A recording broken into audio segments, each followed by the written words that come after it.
જ્યારે મનુષ્ય સમજે છે કે તે ખોટો પણ હોઈ શકે છે, ત્યારે તે સારા થવા લાગે છે. ઘરથી દરવાજો નાનો અને દરવાજાથી તાળું નાનું, તાળાથી ચાવી નાની, પણ વિચારો, નાની ચાવીથી આખું ઘર ખુલી જાય છે.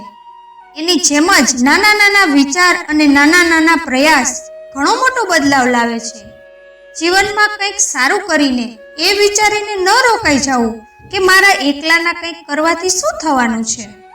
એક ગામમાં આગ લાગી હતી. બધા લોકો આગ બુઝાવવામાં લાગી ગયા. ત્યાં બાજુમાં એક વૃક્ષ ઉપરથી ચકલી ઉડી અને પોતાની ચાંચમાં પાણી ભરીને આગ ઉપર નાખવા લાગી.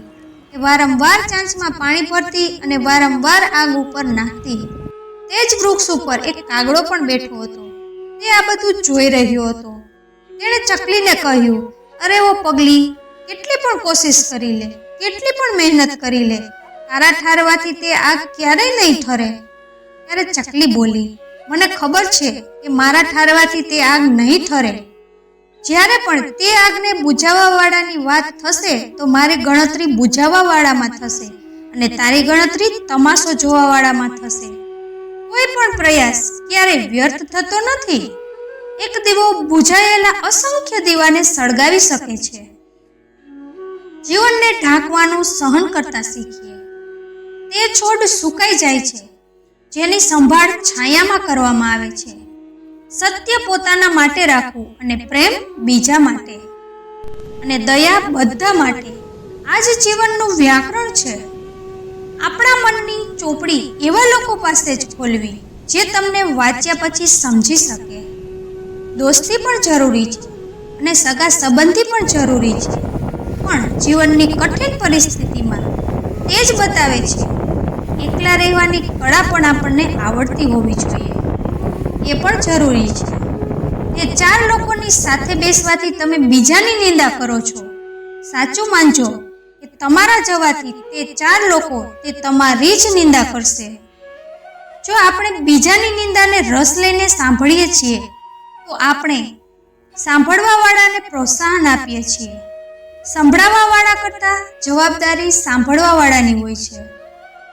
સાંભળવા વાળા સાંભળવાનું બંધ કરી દે તો સંભળાવવા વાળા કોને સંભળાવશે? ઇતિહાસથી શીખ લેવી જોઈએ, પરંતુ નિર્ણય વર્તમાન પરિસ્થિતિને જોઈને જ લેવો જોઈએ. હૃદયથી તે આપી શકાય છે જે હાથથી આપી શકાતું નથી, અને મૌનથી તે કહી શકાય છે જે શબ્દથી કહી શકાતું નથી. એ ભૂલો ઘણું દુઃખ આપે છે, એની માફી માંગવાનો સમય નીકળી ગયો હોય છે.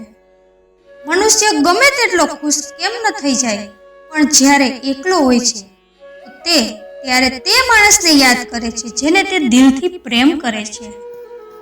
સમય સારો હોય તો તમારી ભૂલ પણ મજાક લાગે છે. જો સમય ખરાબ હોય તો તમારી મજાક પણ ભૂલ બની જાય છે.